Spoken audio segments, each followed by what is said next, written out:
Chapter का नाम बता सकते हो? मैग्नेटिज्म। पूरा नाम moving charges charging and magnetism. जिसमें सबसे पहले कौन आया था? ऑस्टेड। कौन आया था? ऑस्टेड ने ही इसकी डिस्कवरी की है। किस चीज की डिस्कवरी की थी ऑस्टेड ने? मैग्नेटिज्म। कि अगर कोई भी करंट कैरिंग कंडक्टर होगा, ठीक है, उसकी वजह से उसके आसपास क्या देखने को मिलेगी? मैग्नेटिक फील्ड देखने को मिलेगी। मैग्नेटिक फील्ड क्या होगी? वो स्पेस जो किसी करंट कैरिंग कंडक्टर के आसपास हो या फिर किसी मैग्नेट के आसपास हो, जिसके अंदर हमें फोर्स एक्सपीरियंस करने को मिलती है, फेल्ट होती है, ठीक है। वो वाली स्पेस को हम क्या बोलेंगे? मैग्नेटिक फील्ड बोलेंगे। ये था। ऑस्टेड ने नंबर 1 पॉइंट दिया यही कि जो करंट कैरिंग कंडक्टर होगा हमेशा उसके आसपास क्या एग्जिस्ट करेगी? मैग्नेटिक फील्ड एग्जिस्ट करेगी। दूसरी ऑब्जर्वेशन में उसने क्या कहा कि अगर मैं करंट की डायरेक्शन रिवर्स कर रही हूँ, अगर डायरेक्शन रिवर्स कर रही हूँ तो मैग्नेटिक नीडल की डायरेक्शन भी अपोजिट हो जाएगी। जिस साइड में वो डिफ्लेक्ट कर रही है वो उससे अपोजिट साइड में डिफ्लेक्ट करेगी, ठीक है। ऑस्टेड ने ये चीज फाइंड आउट कैसे की थी? एक्सपेरिमेंट से, जिसमें उसने एक सर्किट लिया था जिसमें ए बी ऐसे करके, और इसमें एक रेजिस्टर लगा दिया था, रियोस्टेट लगा दिया था, बैटरी लगा दी थी और की लगा दी थी, स्विच लगा दिया था, ठीक है। ऐसे करके उसने एक इंस्ट्रूमेंट ले लिया था। अच्छा, ये प्रैक्टिकल हो गया। तो उसने क्या किया था फिर? जब यहाँ पे एक कंपास रख दी थी, एक इस साइड नॉर्थ था, इस साइड साउथ था, तो इसके हिसाब से उसने देखा कि जैसे ही करंट फ्लो किया वैसे ये कंपास वाली नीडल है ये डिफ्लेक्ट हुई। कंपास में हमेशा एक ऐसे होती है नीडल, एक डॉट और एक साइड एरो होता है, और जिस साइड एरो होता है उसको नॉर्थ पोल कहते हैं, ये साउथ पोल होता है। हमेशा डायरेक्शन नॉर्थ पोल वाला एरो ही देता है, साउथ पोल वाला नहीं देता, ठीक है। क्योंकि जैसे ये नीडल घूमेगी, अगर ये ऐसे है, ये इसका मिड है, तो ये इधर को घूम रही है, ये भी तो घूमेगा इधर को, इसका मतलब तो हम किसके हिसाब से देखेंगे? हम नॉर्थ पोल के हिसाब से देखेंगे, ठीक है। तो उसने क्या किया था? उसने ऐसे एक्सपेरिमेंट किया, तो उसने देखा कि जैसे ही करंट फ्लो कर रहा है वैसे नीडल भी डिफ्लेक्ट कर दिया। तो जहां से हमें प्रेजेंस ऑफ मैग्नेटिक फील्ड पता चलती है कि मैग्नेटिक फील्ड प्रेजेंट है, क्योंकि नीडल तभी काम करती है जब वहां पे मैग्नेटिक फील्ड हो, है ना।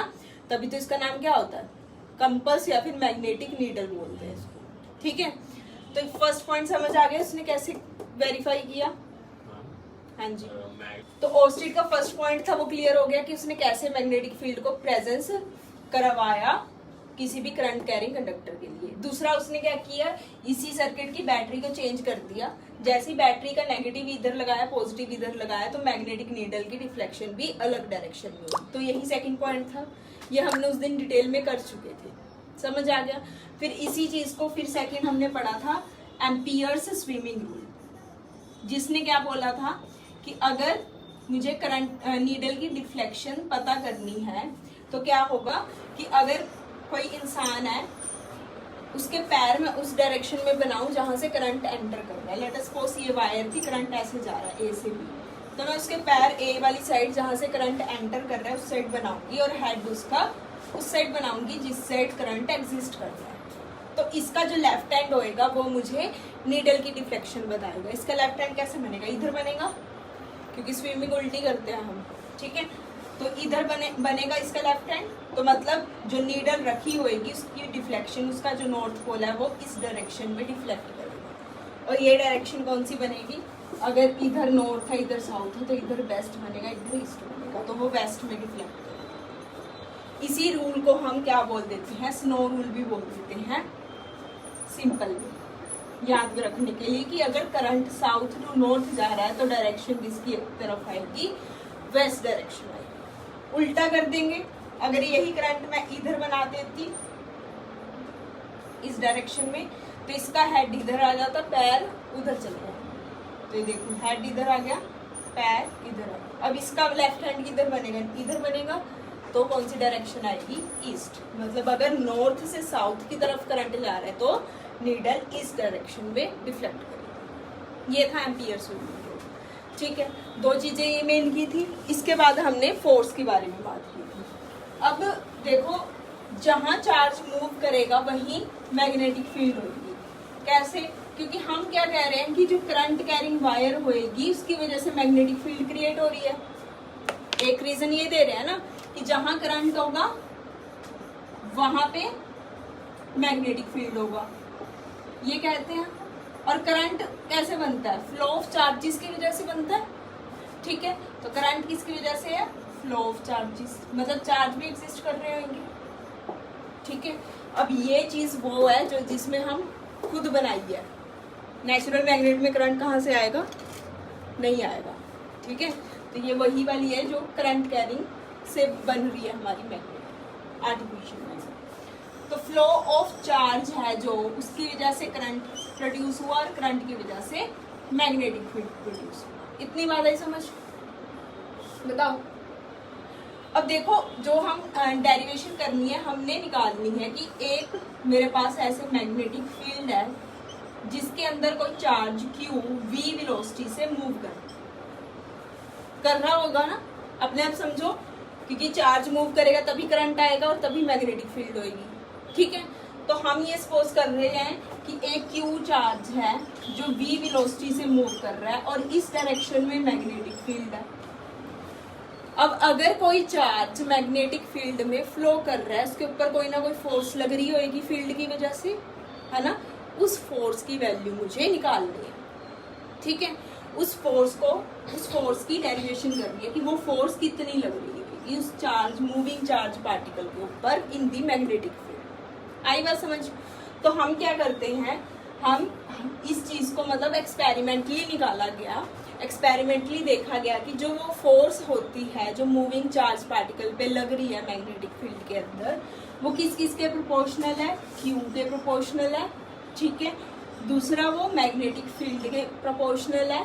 ठीक है, तीसरा वो v का, वेलोसिटी का वो कंपोनेंट लेना है जो कौन सी डायरेक्शन में है?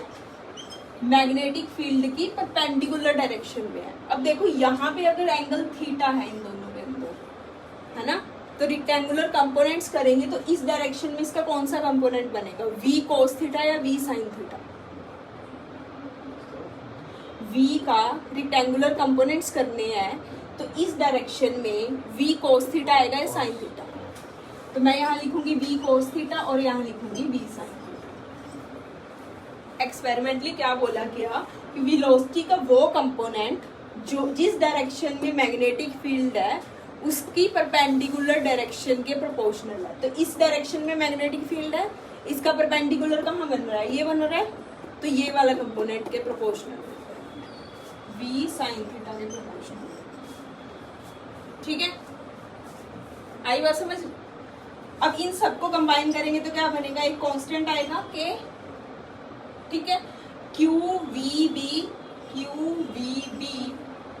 sin थीटा, वो ऊपर वाला QVB sin थीटा, ये बन गया। ठीक है, अब देखो इसमें से k की वैल्यू क्या देखने को मिलेगी? मोस्ट प्रोबेबली 1 आती है कांस्टेंट की। तो फोर्स का फॉर्मूला क्या बन गया? v अच्छा Q रह गया ना हमारा, Q रह गया, ये QVB sin थीटा। यहाँ तक कोई डाउट? चले आगे। अब देखो, साइन थीटा कौन से प्रोडक्ट होता है? क्रॉस होता है। साइन थीटा कौन से प्रोडक्ट से बनता है? क्रॉस प्रोडक्ट से। अगर मैं a क्रॉस b करती हूँ तो क्या आता है? AB साइन थीटा आता है। अगर a डॉट b करती हूँ तो AB कोस थीटा आता है ना। और ये दोनों क्या होते हैं? वेक्टर्स होते हैं। ये वाला तब लगाते हैं जब मेरे पास जो आंसर आता है वो स्केलर क्वांटिटी हो।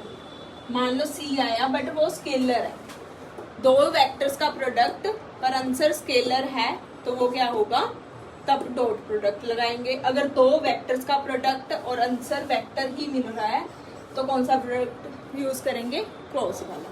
और क्रॉस साइन से यूज होता है। तो यहाँ पे देखो, दो वेक्टर्स होने चाहिए। बताओ इनमें से कौन से वेक्टर है? Q वेक्टर है, V है या B है? क्यू वेक्टर है, चार्ज वेक्टर है, वेलोसिटी वेक्टर है, बी मैग्नेटिक फील्ड वेक्टर है।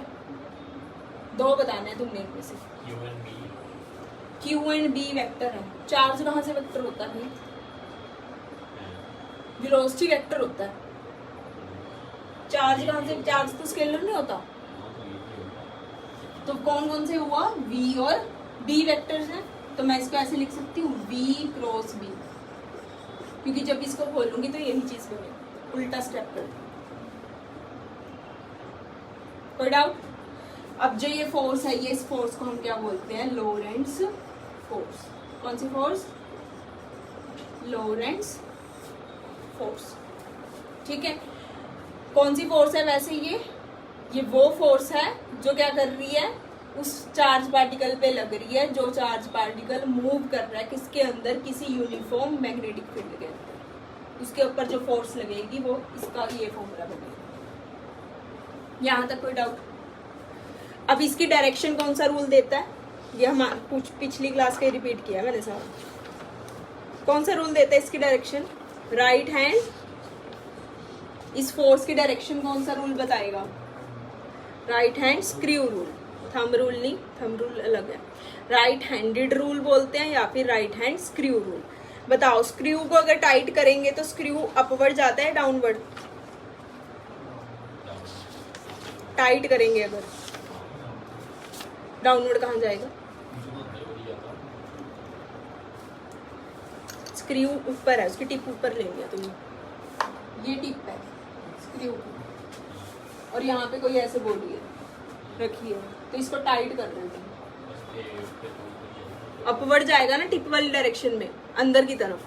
तो राइट हैंड स्क्रू रूल यही कहता है कि अगर मेरे पास ऐसे मैग्नेटिक फील्ड है, क्योंकि स्क्रू को टाइट करेंगे इस डायरेक्शन में, ऐसे मतलब कौन सी है? क्लॉकवाइज है ना, एंटी क्लॉकवाइज है ना? एंटी क्लॉकवाइज है, तो जिस डायरेक्शन में स्क्रू जा रहा है वो फोर्स की डायरेक्शन में, मतलब अब अगर यही मैं स्क्रू को क्या करूँ? खोल लूँ तो इस डायरेक्शन में रोटेट करूँगी क्लॉकवाइज में। अगर क्लॉकवाइज में रोटेट कर रही हूँ तो स्क्रू कहाँ जाएगा? खुलेगा, नीचे को आ रहा है, खुलेगा ना। क्लॉकवाइज में वो होती है, राइट होती है। देखो ऐसे करते हैं, घड़ी किधर को घूमती है? ऐसे घूमती है घड़ी, ऐसे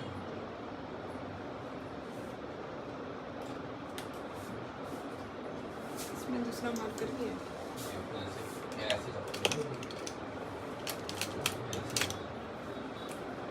ये देखो, इसको मैं खोल रही हूँ ना, इसको टाइट करना है मेरे को, ठीक है। नीचे वाले को घुमाऊंगी, कैसे घुमा? ऐसे घुमा। ये कौन सी डायरेक्शन है? ऐसी क्लॉकवाइज है, एंटी क्लॉकवाइज? वर्टिकली तो ऐसी ही।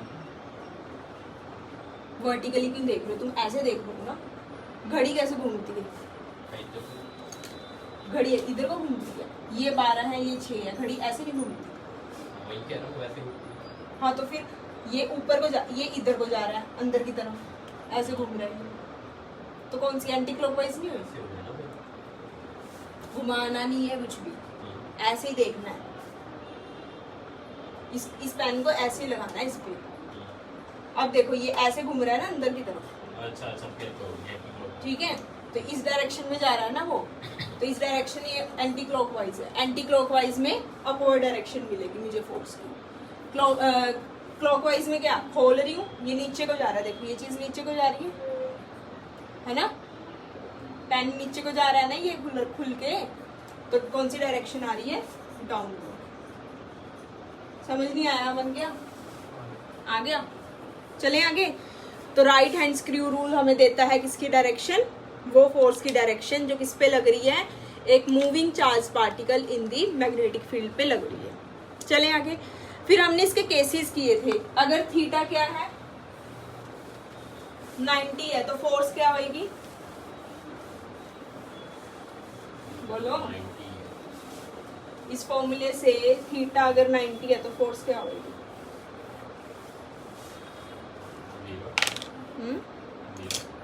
0। साइन 90 0 फिर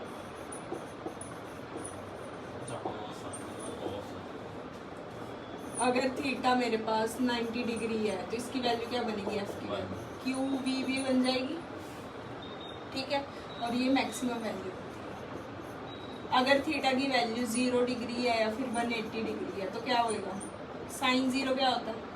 साइन 0 0 होता है। साइन 180 0 होता है, नेगेटिव नहीं होता। एन पाई 0 होते हैं सारे साइन में, 2 पाई 3 पाई 4 पाई 5 पाई सारे 0, ठीक है।